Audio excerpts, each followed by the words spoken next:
doa kami Tuhan, inilah keyakinan iman kami bahwa Tuhan adalah Tuhan yang tidak pernah meninggalkan kami. Sekalipun Tuhan mengizinkan kami melewati lembah kekelaman, kami tidak takut bahaya sebab Engkau beserta dengan kami. Terima kasih Roh Kudus untuk kehadiran-Mu di tengah-tengah kami.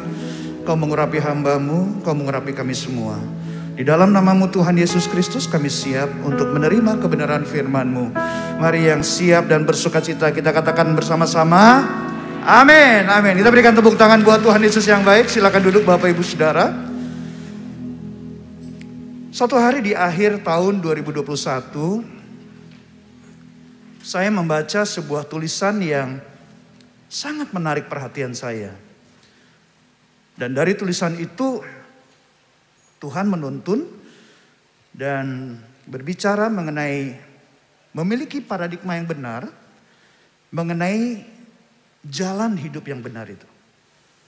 Dan tulisan itu adalah tema khotbah kita hari ini. You are on the right path. Di dalam Ayub pasal 23 ayat yang ke-11, Ayub mengatakan, kakiku tetap mengikuti jejaknya, aku menuruti jalannya dan tidak menyimpang. Ini adalah ucapan seorang Ayub, tokoh di Alkitab. Dan dia bisa kita katakan menjadi kesaksian sebagai orang yang hidupnya on the right path. Terbukti dengan tulisan di dalam Alkitab kita, di mana Tuhan sendiri yang berkata, di seluruh bumi tak ada orang yang begitu setia dan baik hati seperti dia. Ia menyembah aku dan sama sekali tidak berbuat kejahatan. Wow. Kalau manusia yang ngomong, bisa aja salah kan? Bisa aja kalau manusia ngomong tuh karena ada maunya juga. Karena Ayub itu tajir loh. Alias harta membanjir. Alkitab menyatakan di samping itu ia mempunyai banyak budak-budak. Punya 7.000 ekor domba. Punya 3.000 ekor onta. Punya 1.000 ekor sapi, 500 ekor keledai. Pokoknya singkatnya dia adalah orang yang paling kaya di antara penduduk di daerah timur. Kalau di zaman now, doi bakal dapat julukan sultan kali ya. Sultan daerah timur gitu. Nah, yang menarik di sini adalah sekali lagi Tuhan sendiri yang ngomong. Dan kalau Tuhan yang menilai, saya yakin gak akan salah. Setuju gak? Ada Tuhan yang menilai. Nah, ini sih tentang Ayub. Bagaimana dengan kita? Apakah Tuhan juga menilai kita seperti Tuhan menilai Ayub? Nah, ini yang jadi persoalannya teman-teman. Sebagai orang Kristen, kita bisa mengalami kesulitan, kita bingung, kita mengalami overwhelmed, kewalahan untuk mengetahui apakah path saya ini, jalan saya, jalurnya saya udah benar atau belum ya? Sudah seperti yang Tuhan inginkan atau belum ya? Lalu kita mulai bertanya kepada banyak orang. Dan pada waktu kita bertanya kepada banyak orang, bisa aja kita menerima informasi yang berbeda-beda. Sehingga kita membuat tambah bingung. Oleh karena itu kita perlu tanda. Tandanya yaitu melalui firman-Nya. Untuk mengkonfirmasi bahwa we are on the right path. Di jalur yang benar. So hari ini saya akan membagikan tanda yang akan merubah paradigma kita, khususnya tentang jalur hidup yang benar di dalam Tuhan. Nah, saudaraku dikasih dalam Tuhan, paradigma yang baru ini akan membuat kita semakin cepat dibawa oleh Tuhan untuk berekspansi. Dan tanda yang saya akan bagikan sebagai kriteria, sebagai tolok ukur, sebagai parameter bahwa you are on the right path adalah wow. Katakan sama-sama wow gitu ya. Kalau saudara mendengar atau membaca tulisan wow ini, apa yang muncul di benak saudara? Kira-kira apa yang muncul di benak saudara? Melihat atau mendengar sesuatu yang wow, itu bisa sesuatu yang mengagumkan. Betul nggak? Kita nggak pernah mungkin ke rumah duka terus melihat jenazah yang terbaring di peti jenazah dan kita bilang wow gitu. Karena itu sesuatu yang menyedihkan, ada rasa duka. Tapi kalau wow ini mengagumkan, sesuatu yang hebat, sesuatu yang luar biasa. Dan ini yang akan kita pelajari selama beberapa menit ke depan. Dan agar saudara tahu bahwa you are on the right path adalah wow. Sekali lagi bilang wow gitu ya. Dan wow yang saya maksud di sini adalah sebuah akronim. Yaitu yang pertama dari wow, W-nya adalah world will reject you. Tanda pertama bahwa kalau kita on the right path, dunia akan menolak kamu. Banyak orang Kristen yang mempunyai paradigma bahwa hidup orang Kristen, hidup yang benar adalah hidup yang harusnya tanpa penderitaan dong pastor. Tanpa masalah. Orang kita bersama dengan Tuhan kok. Harusnya sebagai orang Kristen yang udah hidup benar. Itu bisa diterima oleh semua orang. Disenangi oleh semua orang. Jadi kalau sampai mengalami penderitaan. Mengalami banyak masalah. Itu pasti karena hidupnya berdosa. Kalau ngalamin penderitaan, penolakan. Pasti ini karena pengajaran sesat yang di gerejanya. Atau mungkin juga ada yang mempunyai pandangan bahwa kekristenan itu sekarang udah gak menarik lagi. Kekristenan itu udah gak relevan. Gak relevan dengan keadaan dunia zaman now. Buktinya, mereka gak suka sama saya. Karena saya memberi diri saya untuk divaksin. Ada yang seperti itu. Kekristenan udah gak relevan lagi sama kehidupan zaman now. Buktinya mereka mengejek saya sebagai pengkhianat. Loh kenapa? Ya karena saya jujur. Waktu ditanya oleh Mbak Konan yang suaminya yaitu Mas Eksis. Beliin penthouse seharga 5 miliar buat si Wewe Gombel. Kok saya dibilang pengkhianat katanya? Padahal saya jujur. Saya ada banyak muncul pertanyaan kebingungan yang menyudutkan kekristenan udah gak relevan lagi. So hari ini GC Family, kita perlu menyadari bahwa kehidupan sebagai pengikut Kristus adalah kehidupan yang beresiko tinggi. Katakan sama-sama beresiko tinggi. Mari kita perhatikan apa yang Tuhan Yesus katakan. Tuhan Yesus sudah ngomong begini di dalam Yohanes 15 ayat 18 sampai 19. Jikalau dunia membenci kamu, ingatlah bahwa ia terlebih dulu membenci aku daripada kamu. Sekiranya kamu dari dunia, tentulah dunia mengasihi kamu sebagai miliknya. Tetapi karena kamu bukan dari dunia, melainkan aku telah memilih kamu dari dunia, sebab itulah dunia membenci kamu. Siapa yang suka dengan kata dibenci? Pada umumnya orang lebih suka kan dengan kata disukai, bukan dibenci, betul? Tapi pada kenyataannya Yesus mengatakan demikian. Jadi kalau saja Yesus yang dibenci oleh mereka, begitu juga pengikut Kristus akan mengalami hal yang sama kalau dia sungguh-sungguh menjadi pengikut Kristus yang setia. Nah saudara, di ayat tersebut yang dimaksud dunia oleh Tuhan Yesus bukanlah dalam artian sebagai tempat tinggal kita, dunia yang kita tinggali ini, bukan. Pengertian dunia di ayat tersebut adalah dunia itu sama dengan kemanusiaan yang telah jatuh ke dalam dosa. Dunia yang dimaksud adalah suatu sistem yang penuh kejahatan yang dikendalikan oleh kuasa-kuasa kegelapan, artinya berada di bawah pengaruh iblis. Jadi Yesus berbicara mengenai dunia yang membenci para muridnya, dan ini menunjukkan bahwa Ketika murid Kristus hidup sungguh-sungguh sebagai orang benar, hidup dalam kebenaran, akan terjadi pertempuran secara spiritual. Peperangan rohani terjadi antara kerajaan kegelapan dengan kerajaan terang. Minggu lalu Pastor Andi dalam khotbah di hari Minggu menyampaikan dari 1 Petrus 2 ayat 9. Kita adalah bangsa yang terpilih. Imamat yang rajani, bangsa yang kudus. Umat kepunyaan Allah sendiri, artinya hidup kudus adalah keharusan, gak bisa ditawar-tawar, amin. Supaya apa? Supaya kamu memberitakan perbuatan-perbuatan yang besar dari Dia yang telah memanggil kamu keluar dari kegelapan kepada terang yang ajaib. Saudara, mana mungkin penguasa kerajaan kegelapan akan membiarkan begitu saja jiwa-jiwa dibawa kepada terang yang ajaib.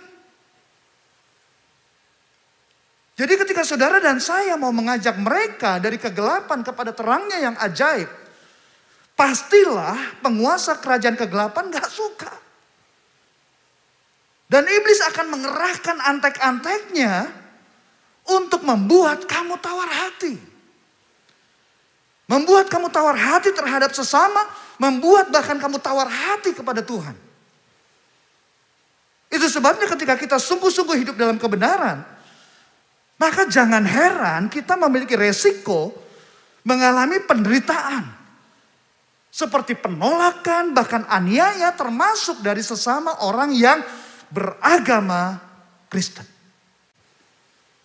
Karena sekalipun seseorang yang agamanya Kristen, bahkan sudah pelayanan di gereja, belum tentu hidupnya benar di mata Tuhan. Nah, pesan saya adalah, saudara jangan kendor. Jangan kecewa. Apalagi kepahitan sama mereka yang membenci kita. Ingat, kita adalah bangsa yang terpilih. Imamat yang rajani. Ada urapan imam dan urapan raja. Ada kuasa dari tempat yang maha tinggi yang percaya katakan amin. Jadi kehidupan kekristenan kita itu seperti kita main arung jeram, saudara. Seperti kita main rafting. Ngeri-ngeri sedap begitu. Ya. Jadi kalau saudara melakukan kebenaran firman Tuhan, lalu ditolak, disingkirkan, bahkan dibenci, saudara bukan salah jalan. But you are on the right path.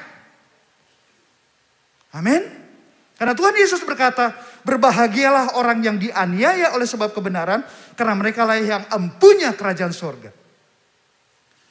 Berbahagialah kamu jika karena aku kamu dicela dan dianiaya dan difitnahkan segala yang jahat. Bersukacitalah dan bergembiralah karena upahmu besar di surga. Kelelawar kecil disebut kampret. You are on the right path. Agak maksa ya pantunnya ya. Kita berikan tepuk tangan buat Tuhan Yesus yang baik. Jadi tanda yang pertama adalah world will reject you. You are on the right path.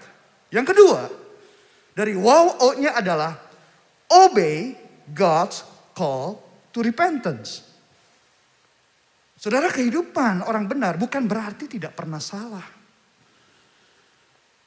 Kehidupan orang benar bahkan dia bisa jatuh ke dalam perbuatan yang berdosa. Sebut saja seperti kesombongan. Apalagi? Ketidaktaatan terhadap pemerintah. Terhadap pemimpin. Dusta. Dan lain sebagainya. Dari semua tempat di dunia ini. Kenapa harus Kapadokia? Dan mulai dusta. Dusta di mana-mana. Saudara, orang yang seperti Daud aja, yang disebut sebagai orang yang berkenan di hati Tuhan pun pernah jatuh ke dalam perbuatan dosa. Nah, yang menjadi pertanyaan adalah, ketika Roh Kudus menegur perbuatan dosa kamu, bagaimana respon kamu? Itu yang jadi pertanyaan. Langsung bertobatkah? Atau masih menikmati berbuat dosa? Karena kamu merasa sehat dan bisnisnya baik-baik aja. Dan masih bisa main balon udara dengan si dia di Kapadokia. Saudara, mari kita lihat Roma 2 ayat yang keempat.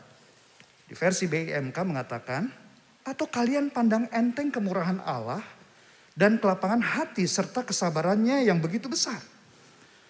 Pasti kalian tahu bahwa Allah menunjukkan kebaikan hatinya karena ia mau supaya kalian bertobat dari dosa-dosamu. Saudara, ini yang Tuhan mau ketika Tuhan menegur kita karena perbuatan kita yang salah, yang berdosa. Cepat bertobat. So you are on the right path. Saudara ada di jalan yang benar.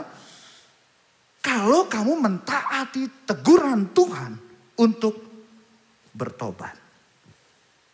Amin. Karena makan pepaya sebelum minum obat.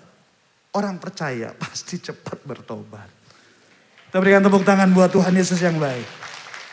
World will reject you. Obey God's call to repentance. Dan yang terakhir dari wow adalah walk as Christians. Saudara menjalani kehidupan sebagai orang Kristen yang otentik akan selalu mengejar pertumbuhan. Katakan sama-sama pertumbuhan. Pertumbuhan ke arah Kristus, bukan mengejar kebahagiaan. Karena kebahagiaan itu adalah pemberian dari Tuhan. Orang yang selalu mengejar kebahagiaan punya dua kemungkinan besar. Pertama, berpotensi besar untuk kecewa. Yang kedua, berpotensi besar untuk melakukan manipulasi. Untuk mendapatkan sesuatu yang membahagiakan dia. Nah, ketika kita menjalani proses yang bertumbuh dengan benar, maka Tuhan akan memberikan kebahagiaan untuk hidup kita. Dan pasti kehidupan kita akan bahagia. Ingat janji Tuhan ketika dia berbicara di atas bukit. Yesus berkata, berbahagialah orang yang miskin di hadapan Allah, karena merekalah yang empunya kerajaan surga. Berbahagialah orang yang berduka cita, karena mereka akan dihibur. Berbahagialah orang yang lemah lembut, karena mereka akan memiliki bumi. Jadi ketika kita berproses menjadi orang yang rendah hati, kita mengalami duka cita karena kita melakukan kebenaran, Tuhan akan memberikan kebahagiaan bagi kita. Yuk yang percaya boleh katakan amin sekali lagi. Walk as a Christians adalah perjalanan yang penuh tantangan. Tapi juga ada keseruannya, saudara. Emang gak gampang, gak mudah. Tapi Tuhan bilang begini. Kita lihat, Tuhan bilang begini. Di dalam Matius 7 ayat 13-14 versi BIMK. Dikatakan masuklah melalui pintu yang sempit. Sebab pintu dan jalan yang menuju ke neraka besar dan lebar. Dan banyak orang yang melaluinya. Tetapi sempit dan sukarlah pintu dan jalan yang membawa orang kepada hidup. Dan hanya sedikit orang yang menemukannya. Jadi hidup sebagai orang Kristen yang otentik memang gak mudah, saudara. Tetapi sesuatu yang sulit itu bukan berarti gak mungkin. Itu sebabnya kita sangat membutuhkan keluarga dan komunitas yang aman. Kita membutuhkan safe place. Kita membutuhkan safe person. Agar kita bisa menjalani proses pertumbuhan. Sehingga kita memiliki karakter Kristus. Godly karakter yang benar. Nah, tadi saya katakan bahwa analogi kehidupan kita tuh seperti olahraga rafting. Arung jeram ya. Seperti di gambar ini. Ya. Pada waktu kita main rafting. Ada yang sini pernah main rafting? Arung jeram? Ya. Oh banyak ya. Kadang sungai itu airnya kelihatan tenang. Tapi tiba-tiba arusnya berubah jadi begitu deras. Persis dengan kehidupan kita bukan? Lagi tenang-tenangnya, keluarga lagi tenang-tenang, bisnis lancar, pelayanan juga lagi asik-asiknya. Setiap kali ibadah ratusan, setiap minggu ribuan jemaat, setiap bulannya juga. Tiba-tiba pandemi COVID-19 datang dan arus sungai Ganas menghantam. Semua yang bisa dihantam. Keluarga berduka. Bisnis mandek. Gedung gereja kosong. Nah, yang menarik di sini saudara, dari atlet arung jeram ini, mereka tuh nggak takut dengan ganasnya arus sungai. Karena mereka sudah mempersiapkan diri, mereka tahu medan yang akan mereka lewati akan seperti apa. Mereka tuh diajarin, kalau di gereja tuh dimuridkan gitu, udah dikasih tahu keadaan akan seperti apa. Nah, yang penting saudara, mereka tetap berusaha berada di dalam perahunya sendiri. Lihat nih arusnya kan. Tapi mereka tetap ada di perahunya sendiri. Gak siap-siap mau lompat gitu kan. Mereka tetap ada di perahunya sendiri. Nah, demikian juga saudara. Ketika arus sungai kehidupan kita menghantam kita. Make sure, pastikan kita berada di dalam perahu keluarga kita. Baik keluarga secara jasmani maupun keluarga rohani atau gereja. Di sungai tempat bermain rafting bisa ada beberapa perahu saudara. Ya, ada grup lain, perahu yang lain. Nah, uniknya masing-masing perahu diisi oleh tim yang siap mengarungi sungai apapun kondisinya dan mereka tetap stay di perahunya masing-masing. Stay di perahunya masing-masing. Mereka nggak bilang, nanti kalau gue mau kecebur gue pindah ke perahu lu ya. Enggak, tetap stay di perahunya masing-masing. Oke? Nah, setiap tim uniknya juga mempunyai teknik kerjasama yang bisa berbeda satu dengan yang lain. Di dalam mengendalikan perahunya untuk mencapai tujuan. Nah, olahraga ini sangat anti dengan yang namanya sikap egois. Dan olahraga ini sangat menekankan kerjasama tim yang baik dan solid. Walaupun ada temannya yang kecebur ke air, maka yang lain akan berusaha menolong saudara. Dan yang ditolongnya pun nggak ngambek. Ya. Malah mereka ketawa-ketawa, kecebur nih gue nih gitu kan. Tapi yang lain nolongin gitu loh. Ya. Bukannya yang kecebur terus ngambek, terus gue pindah deh ke perahu lain gitu. Gara-gara strateginya payah nih di tim ini nih. Terus dia nungguin perahu lain, gue nyebrang ya, gue ikut sama lu ya. Gak begitu saudara. Teman yang di perahu narik lagi ke atas. Nah, demikian juga di dalam kehidupan kita sebagai orang Kristen. Yang mau bertumbuh harus menolak sikap egois. Dan kita mau bekerja sama sebagai tim yang baik dan solid. Baik di dalam keluarga maupun di dalam komunitas gereja. Nah, berbicara mengenai komunitas gereja saudara. Setiap gereja punya pola relasi, pola penggembalaan, pola pemuritan, dan bahkan doktrin yang berbeda satu sama lain. Tapi tujuannya sama-sama mau masuk surga. Cuman doktrinnya berbeda, pola penggembalaannya berbeda. Pola dalam berhubungan juga lain, beda satu sama lain. Jadi setiap metode pelayanan punya kekuatan dan kekurangannya masing-masing, amin. Jadi kalau ada kelemahan, ada kekuatan, itu mah biasa. Katakan sama-sama yuk. Baik yang di sini, di GC Home maupun yang di rumah-rumah, itu mah biasa.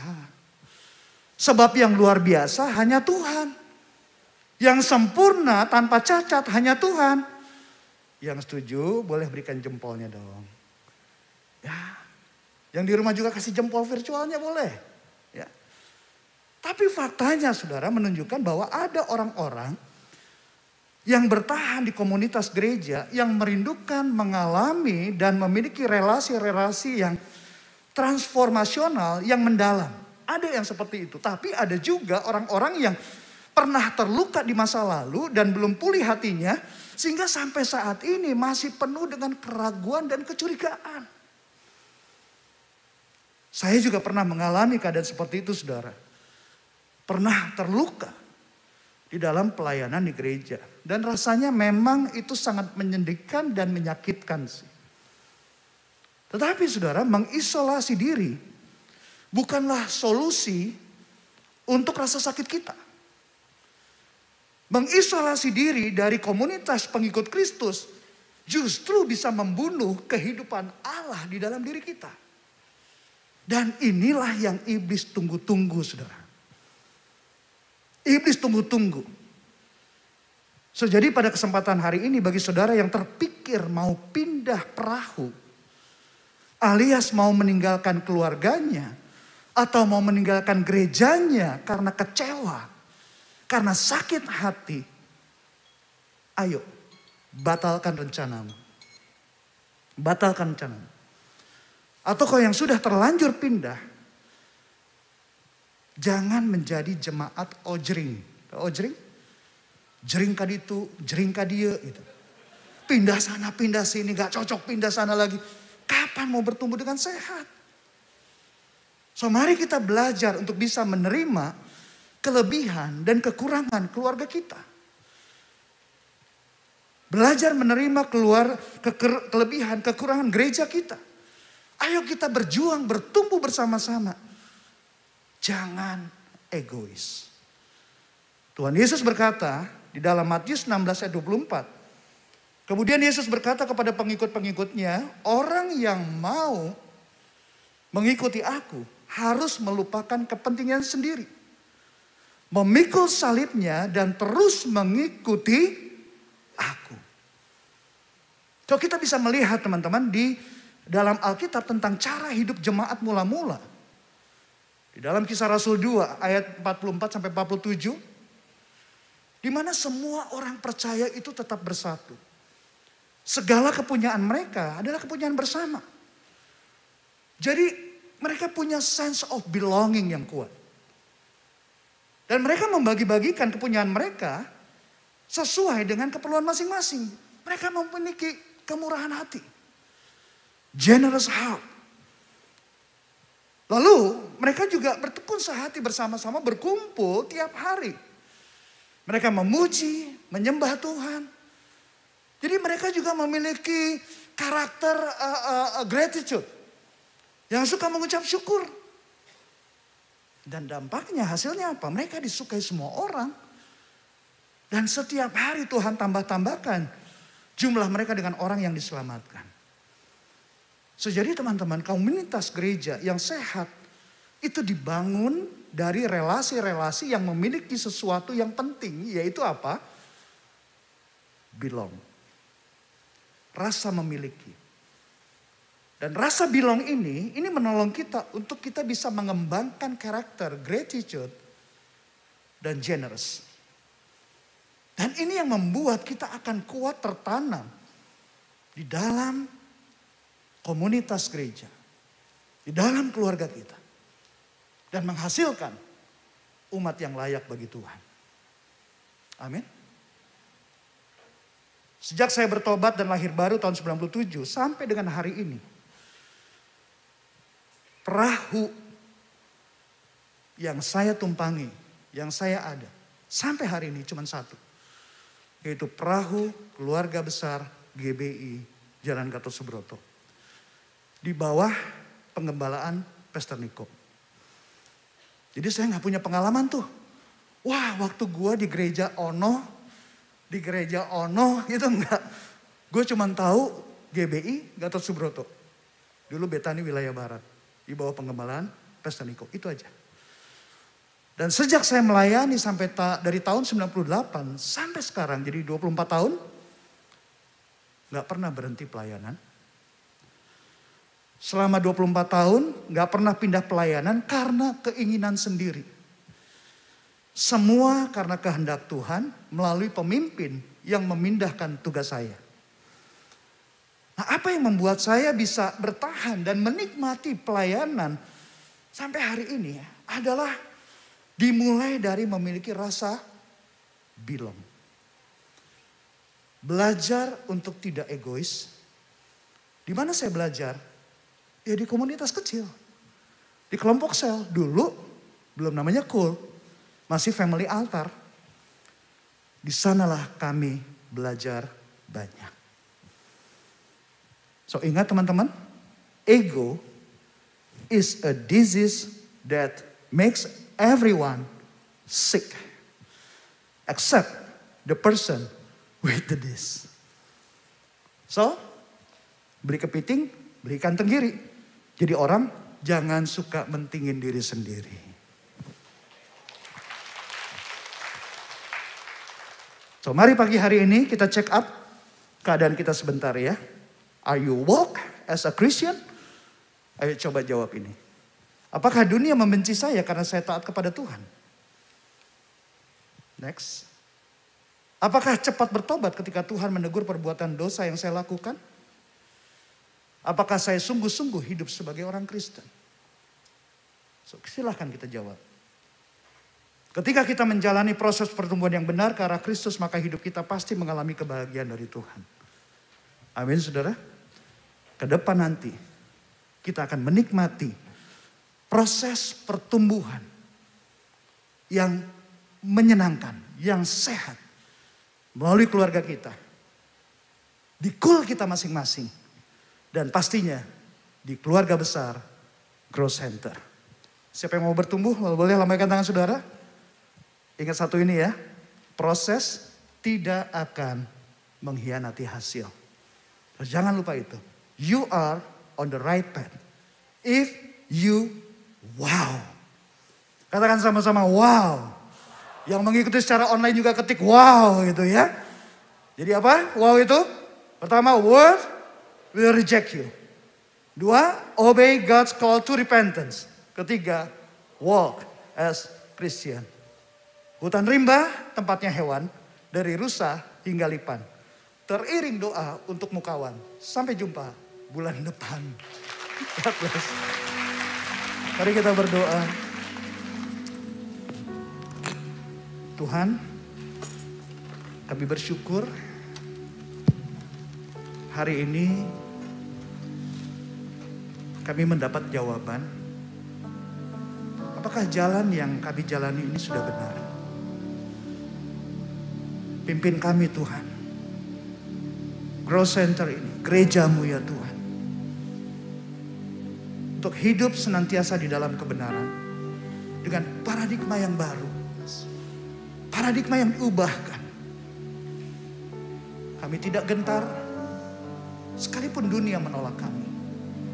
Karena Tuhan dan setiap orang percaya ada bersama-sama dengan kami Tuhan. Ajar kami juga memiliki hati yang lembut. Yang mudah untuk bertobat ketika Tuhan menegur kami akan kesalahan kami.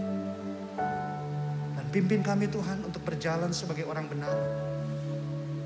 Di dalam perahu keluarga kami masing-masing. Di komunitas school kami masing-masing Tuhan. Dan juga di gerejamu Growth Center ini. Kami pasti bisa melewati ini semua oleh karena anugerah-Mu. Penyertaan-Mu Tuhan. Untuk mencapai tujuan umat yang layak bagi Tuhan. Dalam nama Tuhan Yesus Kristus kami berdoa. Dan mengucap syukur. Amin. God bless you.